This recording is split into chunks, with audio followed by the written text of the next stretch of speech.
So you're welcome back to African Colonization TV and Biafran History. In fact, in this channel, we'll give to you everything history, everything news, and everything trending that's happening in Nigeria and around the world. And today, let's look into Africa and Nigeria. The issues surrounding this issue of poverty, terrorism, and the banditry, mostly the corruption that is rocking everywhere in Nigeria and also in Africa. And the main cause why you see African continents, no part is developing. Only just few countries like South Africa is trying to wake up, but what they are doing, the appetite and the chasing away their fellow African is now causing them big pain. And then if you go to Morocco, they are trying to develop a little. Then you go to little and some of other African countries, but the rest of Africa, they are not even developing at all.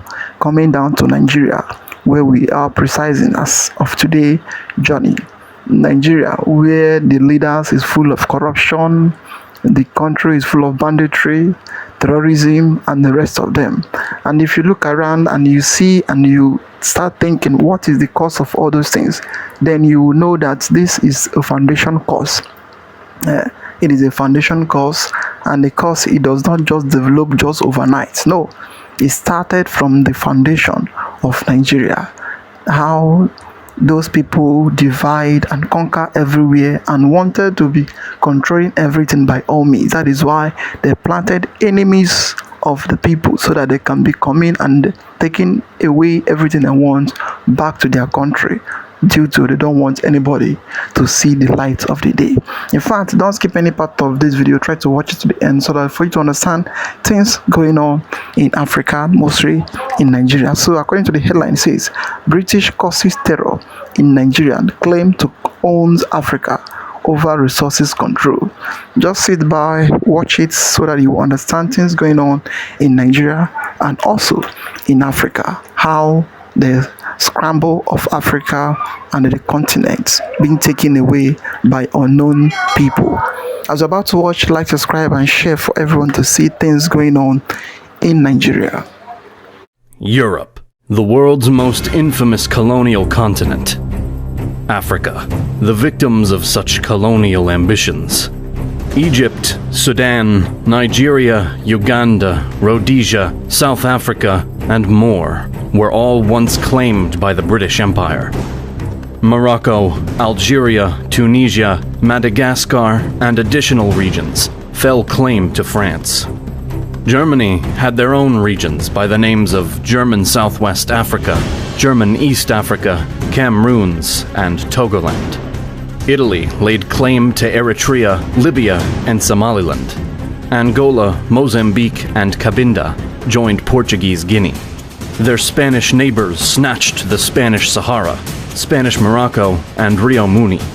Belgium, or more particularly, the Belgian monarch, snared Congo. This was how the ownership of the African continent was split up as of 1914. Only Liberia and Ethiopia remained free and without European rule. However, just a short while earlier, the Europeans had claimed merely around 10% of African lands, that is, before the Congo Free State. Informing his European neighbors that he was a passionate humanitarian who only hoped to aid the people of Central Africa through abolitionism and further humanitarian aid, Leopold asserted that his new Free State would be a land of rights and liberty for its people. This was the exact opposite of what Leopold would actually do, and he had known all along that his motives were far more sinister than what he told his peers. His leadership over Congo was brutal, and the surrounding European colonizers eventually caught on to his imperial scheme. They reacted by attempting to squeeze Leopold out of Central Africa, by briskly expanding their own territories around him, and around each other. But this led each of them into a downhill tumble, rapidly nearing a collision with one another. Hoping to avoid an all-out war in Africa, or even at home, German Chancellor Otto von Bismarck called his rivals to a meeting. The Berlin Conference would open on November 15, 1884, and last until February 26, 1885. The conference, involving not a single representative from any African nation, had one main aim: split up Africa and place its lands into European hands. This was done first by solidifying claims already made on the continent by the European powers, and additionally by laying a foundation for how the rest of the territory could be taken by a European state. A clear process was set up, although again, this was done entirely without the involvement of the local African populations. Nevertheless, it went as follows. Once a European state sent explorers to a certain African territory, treaties would be written up and signed between the Europeans and local leaders, generally written only in European languages, not understood by these African leaders. The treaties allegedly gave European protection to these locals, but this was far from the truth. After returning to their homelands, the explorers would have their treaties approved by the local governments first, who would then take the agreement to the rest of the European powers from Berlin Conference and negotiate recognition for their newfound claims. Once the treaty was confirmed by all of the imperial powers, the annexation of the African territory became official. Thus, with the aid of the rules established at the Berlin Conference, the scramble for Africa carried on into the early 20th century, when the world instead turned to a new predicament: the First World War. The official timeline for the scramble is generally set from 1870 until 1914. But why did it happen? One exact reason does not exist, but multiple motivations seem to have cumulatively led the European powers to act in such haste and disregard for the native peoples. Fundamentally, it's important to remember that the Europeans generally viewed their African counterparts as culturally, racially, and intellectually inferior.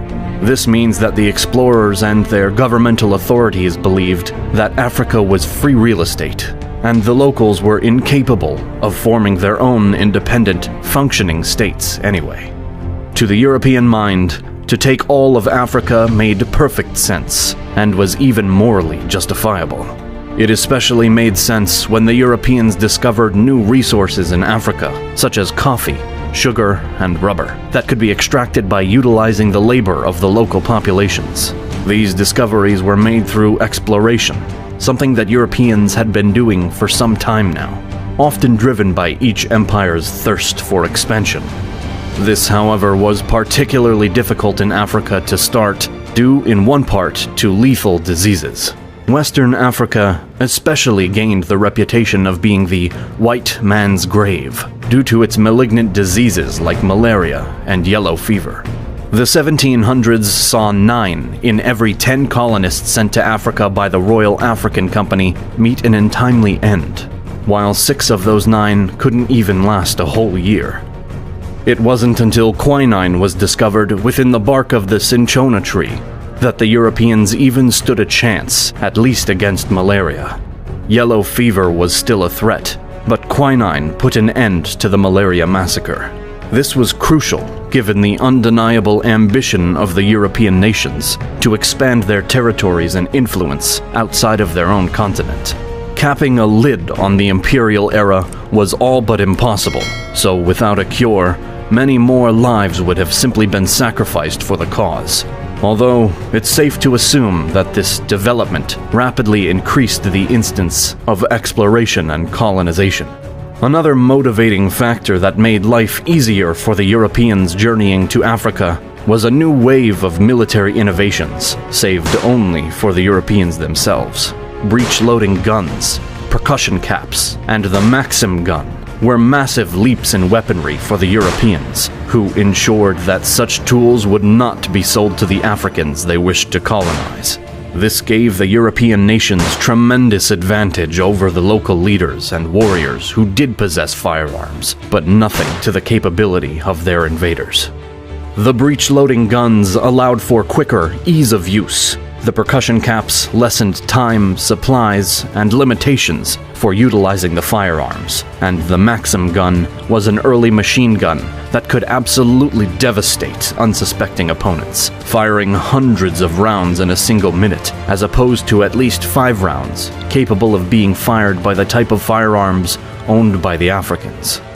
Further inventions such as the steamboat and steam train made it even more effortless for the Europeans to breach Africa's borders and interior whilst carrying their much-needed weaponry.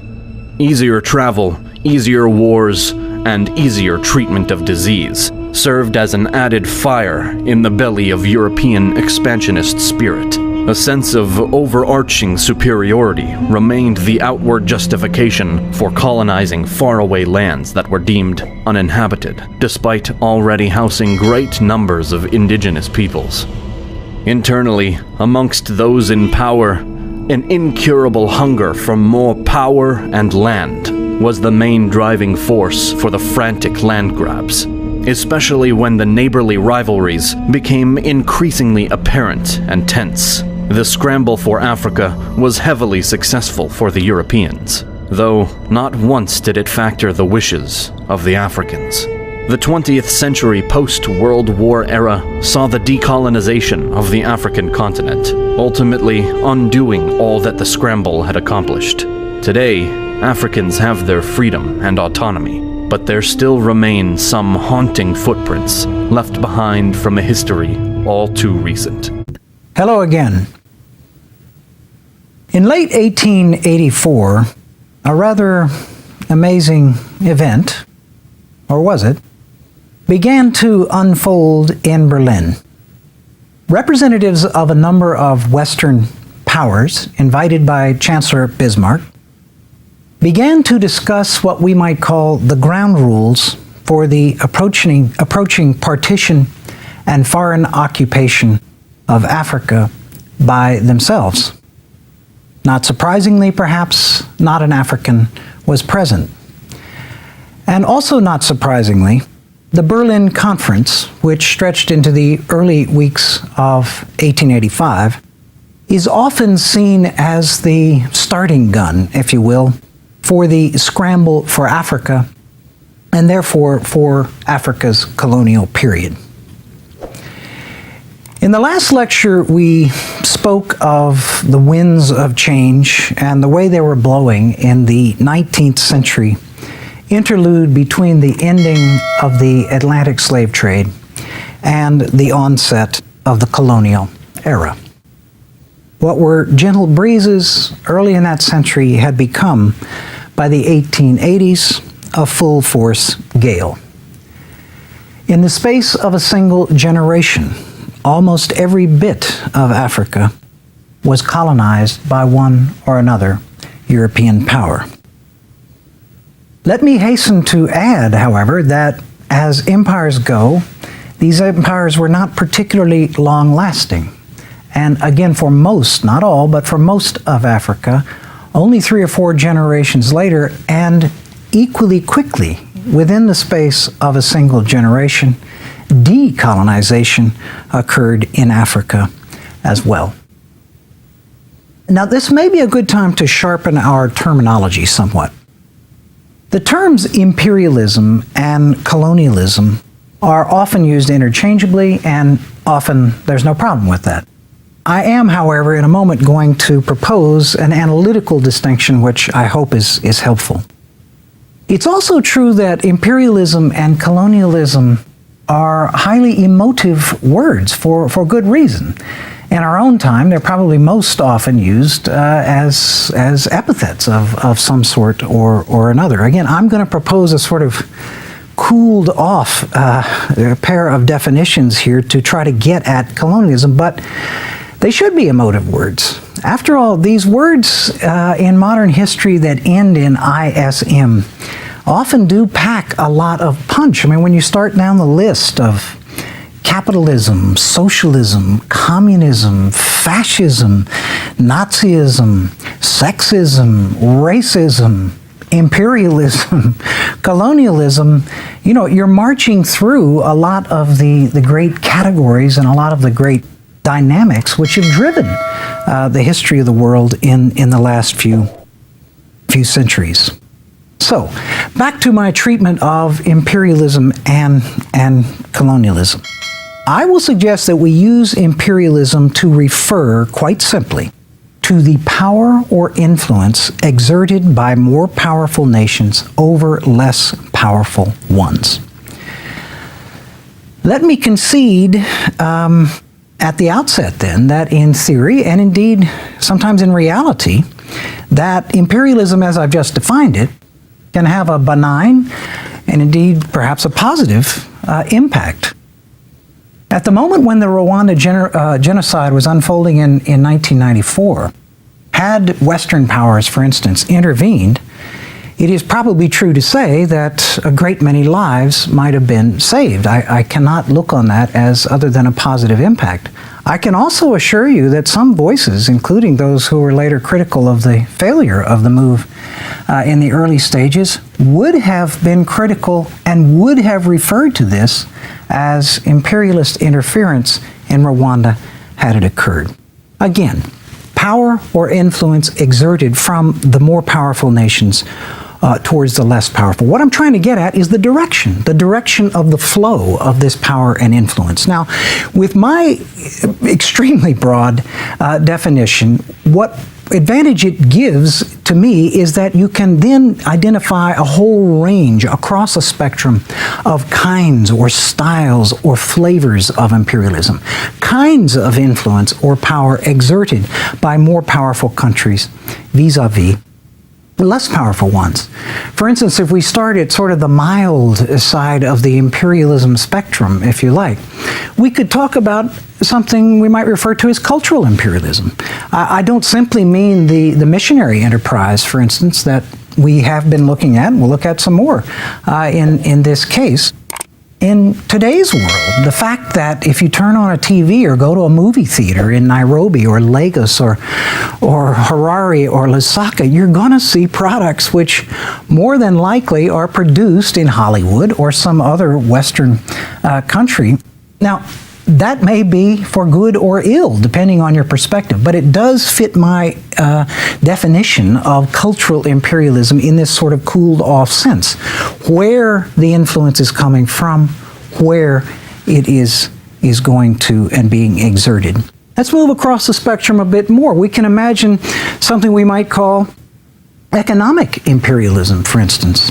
If a small country in, say, Central America is very heavily dependent upon the production of one product, like bananas, let us say, and essentially has one market represented for many years at least by one great firm, and I'm thinking of the market in El Norte, the North American market, I don't think it's far-fetched to suggest that this represents a very considerable influence and power exerted in an economic sphere from the powerful towards the less powerful. Now, let's continue moving along our spectrum from milder to more direct forms of power or influence exerted. We're all familiar with situations sometimes referred to as countries where somebody or another is called, usually intended to be an epithet again, a puppet or a puppet government. What I'm getting at is that we all know of situations where a leader in power, for instance, is certainly a citizen of the smaller and less powerful country, but we would be foolish not to recognize that there are external powers that are, in a sense, pulling the strings. That's where the term puppet ruler comes from, that there are powers behind the scene, whether it's the Soviet Union, behind the scene in the old regime in Afghanistan, which preceded the Taliban, or the U.S. behind Somoza in a place like Nicaragua or what have you.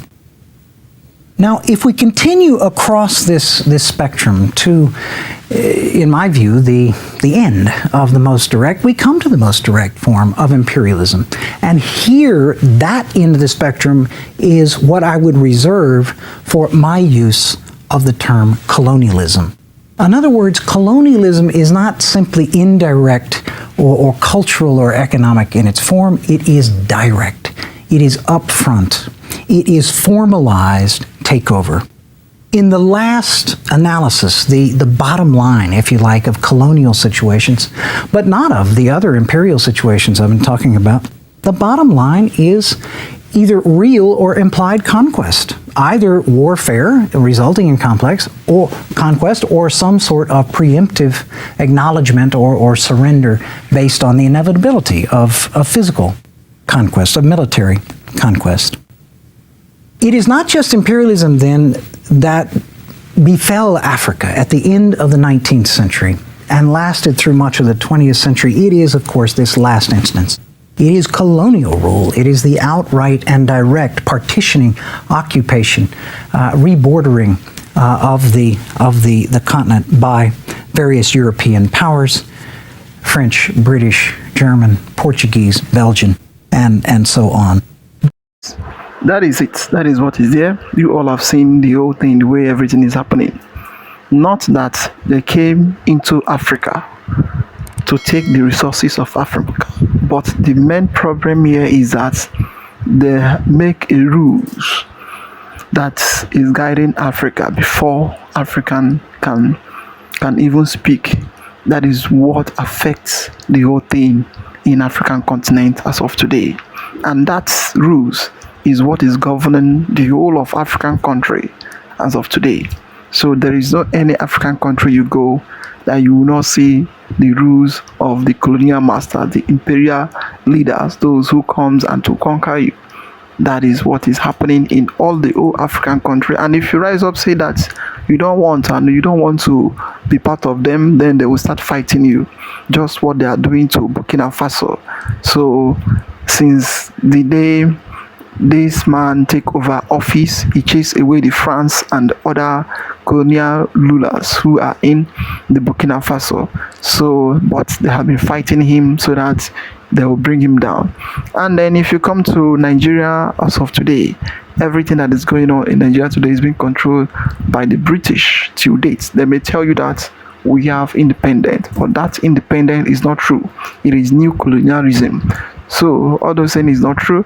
They are still controlling Nigeria by their way and by the things they are doing. Just that they are not present, but they are influencing. They are speaking and they are doing everything.